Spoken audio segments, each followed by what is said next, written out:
Iowa. And then Caitlin, I actually want to maybe help out my friend here at the AP, but I know you're a Maya Moore fan. What do you remember of the LA Sparks versus Minnesota Lynx matchups, and why do you think those were instant classics? Yeah. On offense, I think I don't know, just plain. I don't know. We'll see. I don't know yet. Go ahead. No? Yeah, I think just getting to play another game is the most important. I get to spend another game out here with these girls, and that means a lot for me. ncaa, USA Today Sports. Hannah? Hey. What do you remember from last year's game? You played, I think it was 11 minutes, but what do you remember seeing specifically of Angel, and what can you take from that for tomorrow's game? I don't remember much from that game. It was a whole year ago. But I think boxing out is really important with Angel. She's one of the best rebounders, if not the best. So I think that's my focus for this game for sure.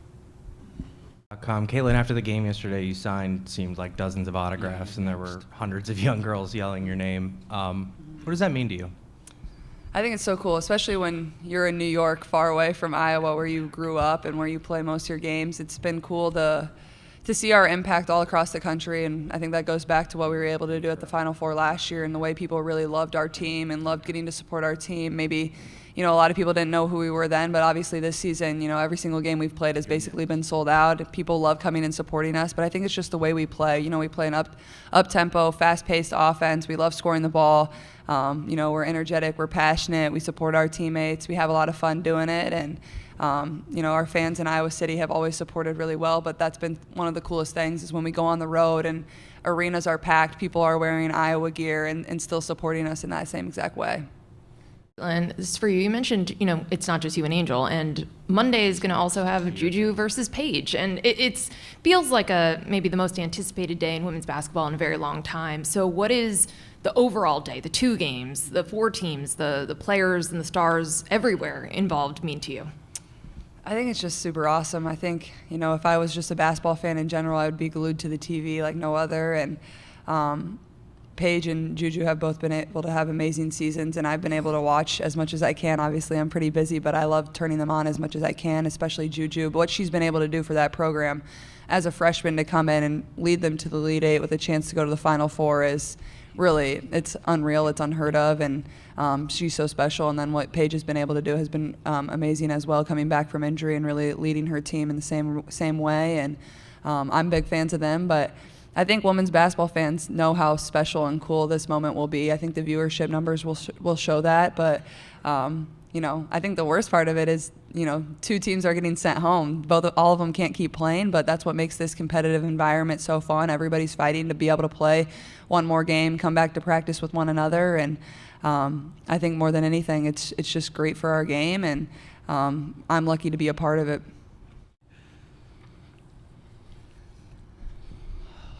Pat Edenrod with the Associated Press. Caitlin, Angel was saying people might be a little surprised to know that you two are actually on pretty good terms. Can you kind of describe your relationship with Angel, and do you think you guys are going to be defined, I'll try this again, in kind of the way Larry Bird and Magic Johnson were defined throughout their careers after playing in the national championship game and then going forward as rivals? Yeah, I would say, me and Angel have always been great competitors. Obviously, she played in the Big Ten for a while to begin her career, and that's what makes women's basketball so fun is, you have great competition, and that's what we've had all year long. But I think Angel would say the same, is like, it's not just us in women's basketball. That's not the only competitive thing about where our game is at, and that's what makes it so good. We need multiple people to be really good, and I think both of our careers, whether she decides to stay or what to go, we'll have great careers in the WNBA, and that's been both of our dreams all along. So I think we're both excited for that as well. Caitlin, we talked a lot about trash talk earlier today. Kim said she loves it. Lisa said she didn't do it as a young girl. Angel said she uses it as motivation, and Haley compared it to hockey fights, as far as drawing people in and some of the outside attraction. I guess, how do you utilize it in your game? Do you enjoy it? Do you not enjoy it? Yeah, I think for me, my competitive passion is just all about the game, and what fires me up and what fires my team up. I think that's what I'm focused on. I think I play with a lot of emotion, but I think our team is mostly focused on celebrating each other. That's what we've always been about. Coach Blutter always talks about celebrating the assists. We're a team that really focus on having, high number of assists every single night out and low number of turnovers. And, I thought we did that last night. We had 20 assists. Could have taken care of the ball a little bit better with 19 turnovers, but I think that's where my competitive passion and fire comes from. Is like I know how much I expect out of this team. They expect the same out of themselves. I expect a lot out of myself, and we have a lot of fun doing it. And that's what makes the game so fun, being able to be in those types of situations. Yeah, Mitchell Northam for the Baltimore Banner. For Caitlin, I'm wondering, there's a lot of Caitlin versus Angel talk here, and people can point out the differences between you two. I'm wondering what similarities you see between yourself and Angel, and if you can kind of see yourself in her a little bit with kind of the competitive fire and sort of swagger that both of y'all play with. Yeah, I think like you said, there's definitely that competitive fire. Both of us want to win more than anything, and that's how it should be when you're a competitor and you get into a situation like this, whether it was the national championship, whether it's Elite Eight. That goes for LSU's entire roster, that goes for Iowa's entire roster. Every single one of us want this so bad. We want to advance to the Final Four so bad. So I think that's the main similarity, is how bad and how competitive we are. And, we both grew up loving this game, and we're going to do anything we can to help our teams win. Patty and Ruff with the AP. Sort of swagger that both of y'all play with. Yeah, I think like you said, there's definitely that competitive fire. Both of us want to win more than anything, and that's how it should be when you're a competitor and you get into a situation like this, whether it was the national championship, whether it's Elite Eight. That goes for LSU's entire roster, that goes for Iowa's entire roster. Every single one of us want this so bad. We want to advance to the Final Four so bad. So I think that's the main similarity, is how bad and how competitive we are. And, we both grew up loving this game, and we're going to do anything we can to help our teams win. Patty and Ruff with the AP. Caitlin, maybe you can start and then Kate. But this is a lot of talk about Iowa has been about Caitlin. But can you guys talk about what Lisa has meant to this program, to you guys as a team, what brought you here, and do you think she's getting the flowers she deserves?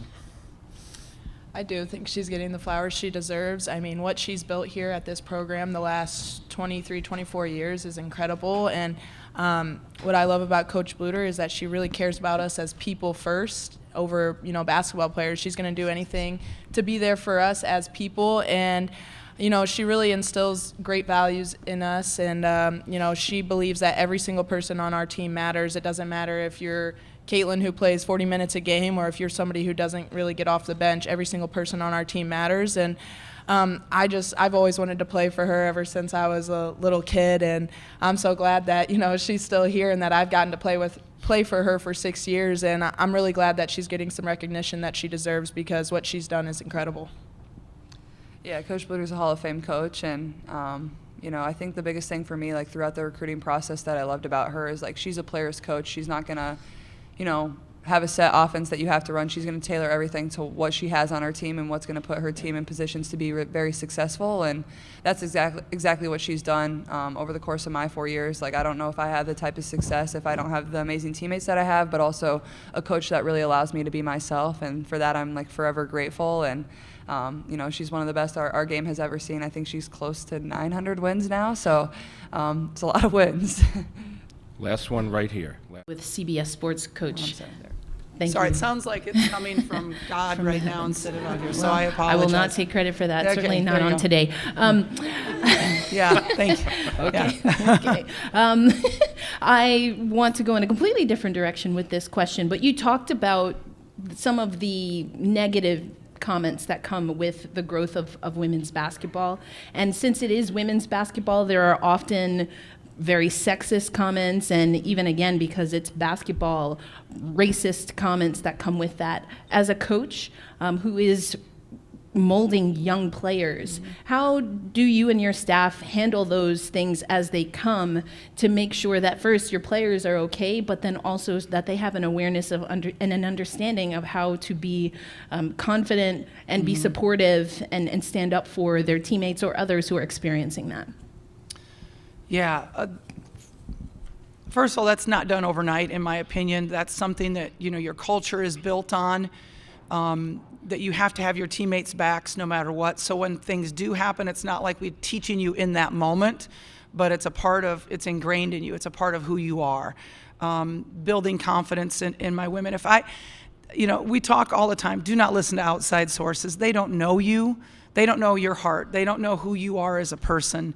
And so to me, it's like we have a very tight circle, and we really just care about the people in the circle and what they think about us, and not what the outside voices have opinions, because they don't know us. I mean, they really don't know who we are. So to me, it's all about what you've established the minute they walk on campus to the minute they leave, versus trying to correct something or create something in the moment. Thanks. Lisa, Chantel Jennings with The Athletic. 2 quick ones, if I may. The first is Molly Davis. Are you expecting her to be available for tomorrow? I don't. I'm really, really disappointed. I really thought she'd be back for the tournament. I really did. And so that's too bad, but I don't expect her tomorrow. Okay, and then the second one, Caitlin has talked about how she enjoys talking on the floor. Angel has as well. Kim earlier said she enjoys it as well. I'm curious for you, like when you were a player, 6-on-6 Iowa basketball, like were you much of a talker? You had a lot of time to talk in 6-on-6 because you stood at the half-court line while the other 3 were playing. And so, yeah, you got to know the guard that was guarding you pretty well.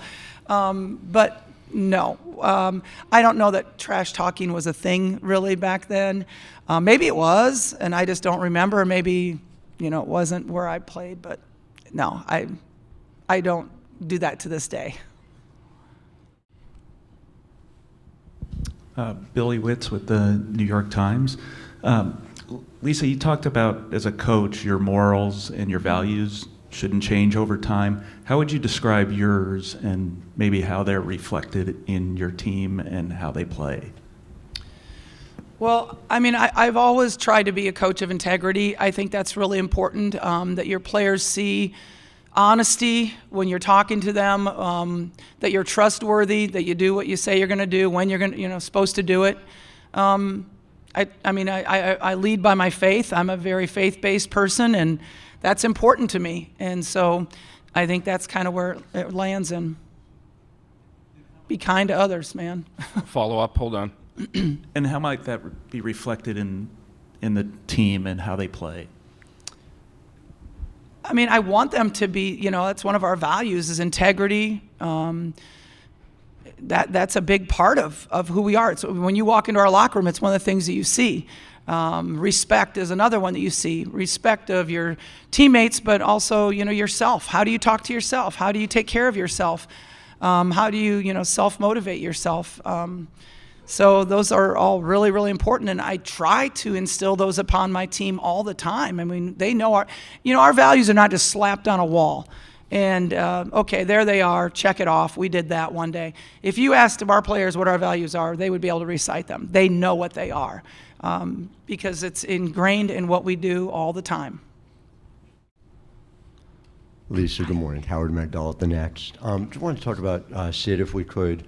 2 things, 2 parts to it. One, when Sid was put into the starting lineup, if you could share the conversation that you had, what you remember, instructions you gave, and just also specific to the system you run, it almost seems like she's like the ideal for it when you look at all of her shot coming, beyond the arc or at the rim. She's gotten more efficient. Did you expect that when she came to the starting lineup specifically? All year long I was telling her, you're the 6th player in our league. You could be starting on every other team. And, I loved what she said one time. She said a lot of people jump, when they're not getting the starting position or when they're not getting the playing time, and they jump to where they think the grass is going to be greener. And she said, I stuck with it because I love this place. And that meant so much to me that she made that comment. But I think she has just seamlessly went into the starting lineup. And I think it's because of the style that we play, that we're kind of positionless, so it really doesn't matter, what, if you're a 1, 2, 3, or 4, it doesn't really matter. They all do the same things. And so it really was effortless for her to move in there. She's always been confident. She's always been just this tough, like, chip on my shoulder, I'm going to prove you wrong type of kid. So it has been very easy. Now, would I love to have Molly Davis back? Certainly would love to have Molly Davis back, but I'm so happy that Sid is showing everybody what she's capable of. Hi, Coach. Pat Eaton-Robb from the Associated Press, right up front. Like the kids say, you're kind of getting your flowers now after this long career in Iowa. And, Ooh, are you calling me old? No, ma'am. But I was wondering how that career has prepared you for these couple years and this kind of run and what's happening now with your team and you. Well, first of all, happy Easter to everybody.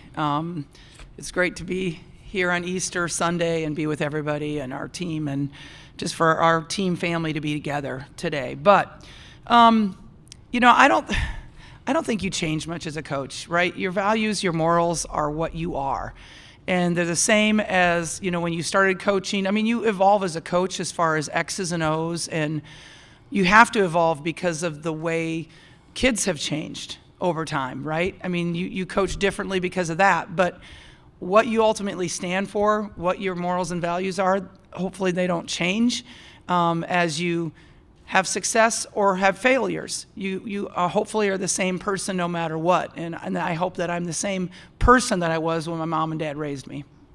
Angel, you talk about the trash talk. I'm wondering, do you use it at all as part of your strategy to try and get opponents off of their game? Does that go into it?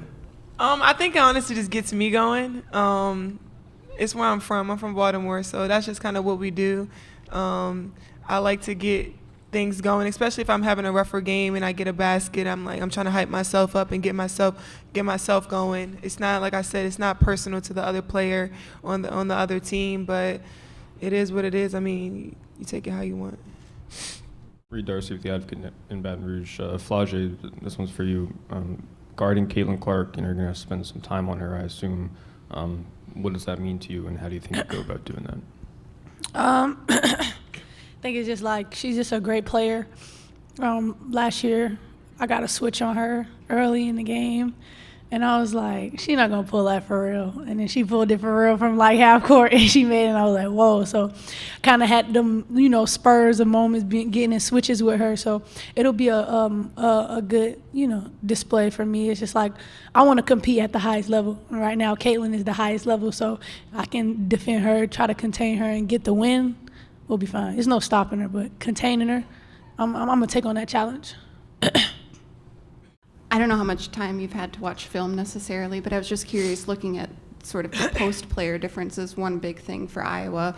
What does Hannah Stuelke present that maybe Monica didn't present last year? What are sort of the similarities or differences there, and how does she change this game? Yeah, I really like Hannah's game. She's a strong post player. She's more versatile than Cesano, so I know I'm going to have to guard her much higher than I had to guard Cesano last year. Cesano was very, very efficient around the basket as well, and Hannah is too, but I'm going to have to guard her more out of the paint this game. So she also rebounds. She rebounds really, really well. I think our advantage is going to be at that 4 spot. Anissa's going to do a great job, and then Aaliyah being able to come in too. So we have some depth this year, being able to do that. Oh, this is coming from an old guy, but Larry Bird and Magic Johnson played each other in the national championship game, and then the rest of their careers were kind of linked by the matchup between the two. I was wondering if you could talk a little bit about your relationship with Caitlin and how that might define you guys. One, I'm a little too young to have seen them. So yeah, let's start there. So people do compare that matchup all the time, but I've never seen the matchup, so I'm not really familiar with it. I've been playing Caitlin since we were in high school. I played her in my AAU championship when she played for All Iowa Attack. Played her at Maryland, and then of course played her here at LSU. Just a super competitive relationship, being able to play against each other, and then last year the national championship, being able to just grow women's basketball and just being able to help the game is just something that we've just had, and there's no anything else than that.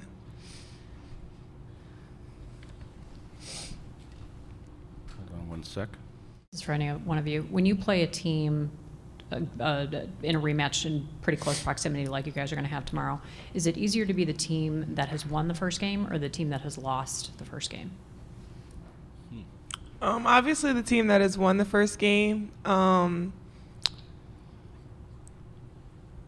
The scouting report going into the game last year is the same scouting report going into the game this year. Caitlin Clark is who she is. And we're going to have to contain her as best as we can. She's an amazing player. So, of course, last year, the scouting report was just to contain her as best as we can and not let the surrounding players score as much as they could. So we're going to do the same thing again this year. I mean, she's scoring 30 when they win. She's scoring 30 when they lose. So it's a win-win-lose situation with it. So we're just going to have to not allow those other players to score.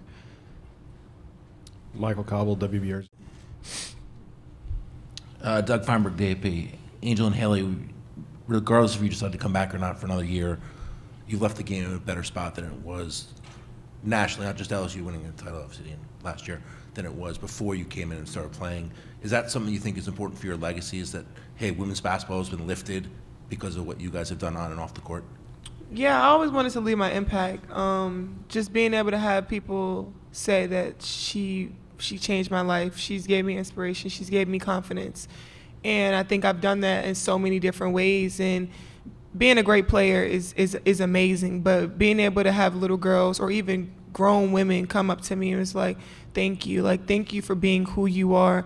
Thank you for speaking out on things that I'm too scared to speak out on or I don't have the platform to use. So just being able to be that person, I mean, if basketball was to end for me today, I would know my impact that I've left on so many different people.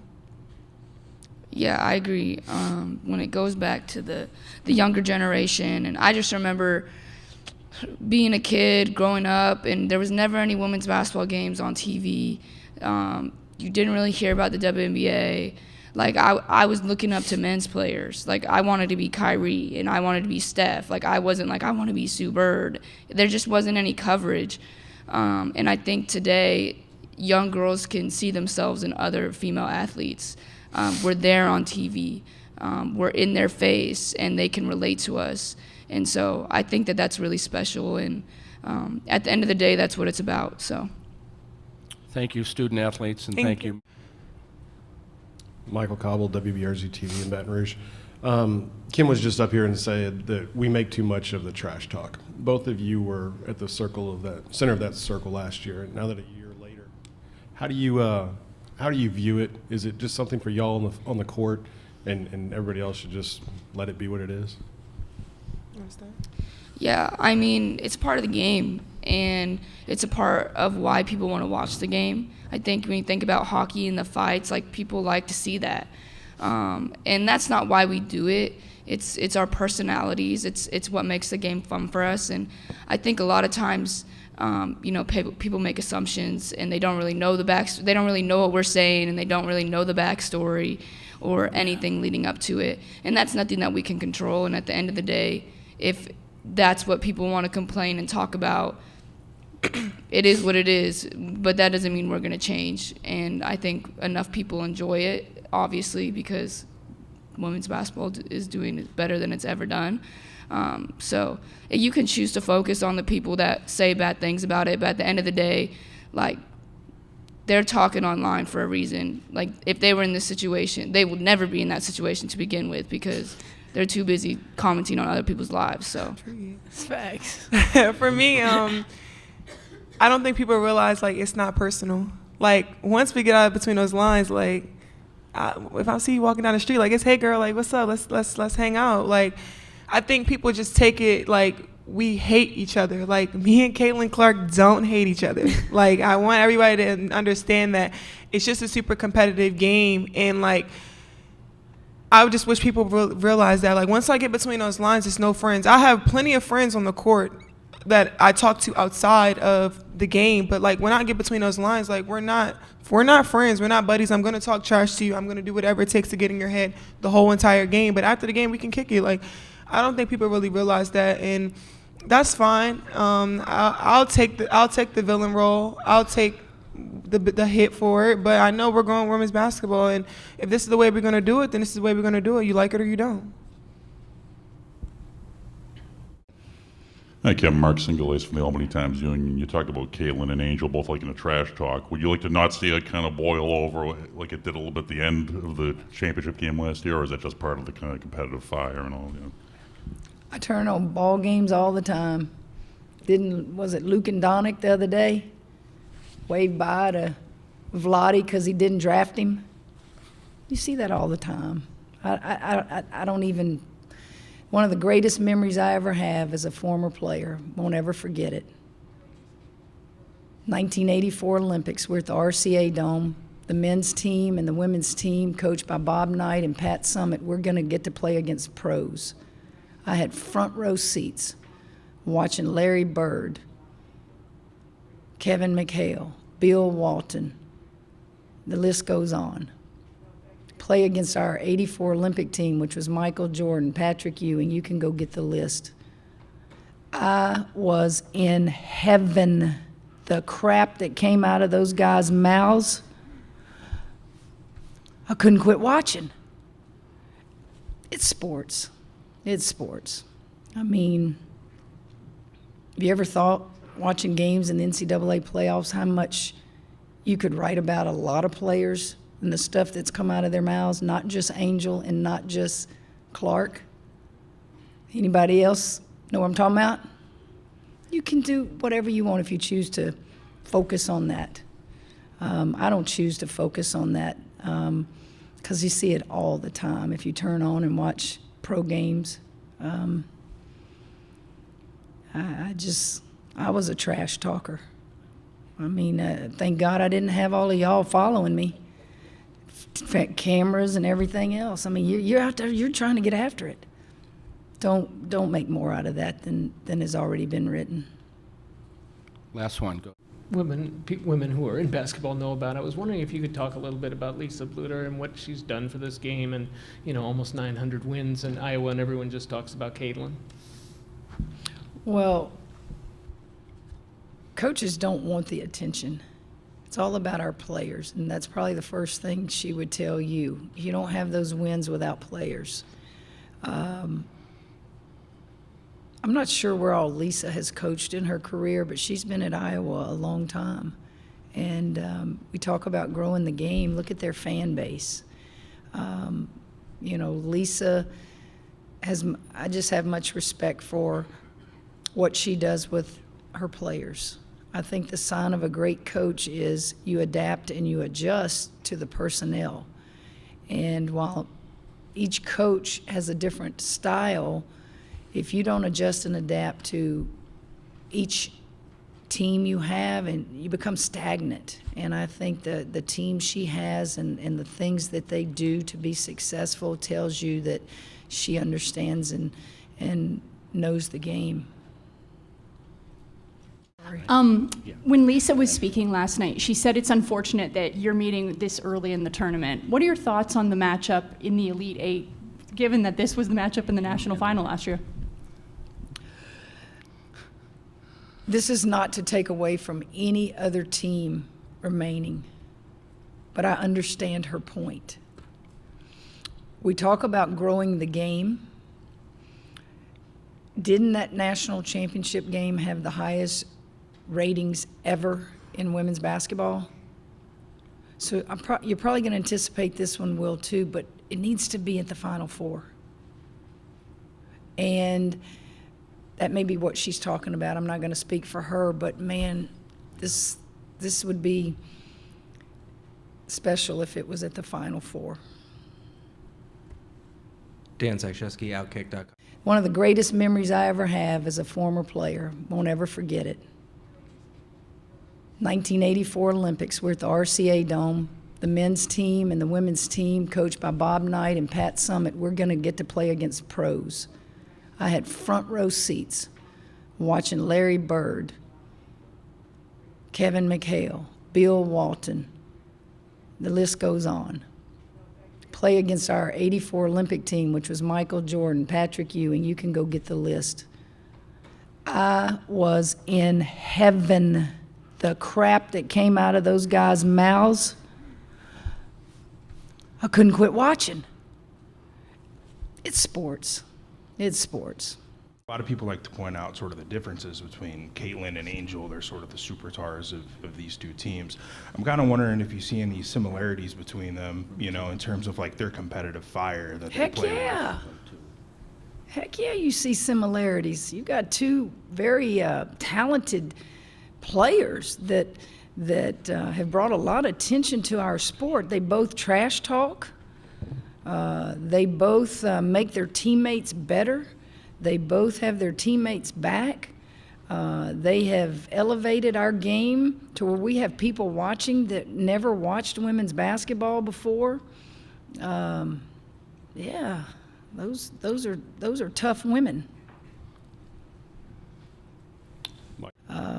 They're still going to shoot a lot of threes, but Caitlin Clark is a generational player, and she's not all about threes. She can pass the ball. She can take you off the dribble. Obviously, our focus will be on her, but not solely on her. Caitlin's going to do what she does. You're not going to stop her. You just hope that you can contain her a little bit and make sure that you do your job on the other four players.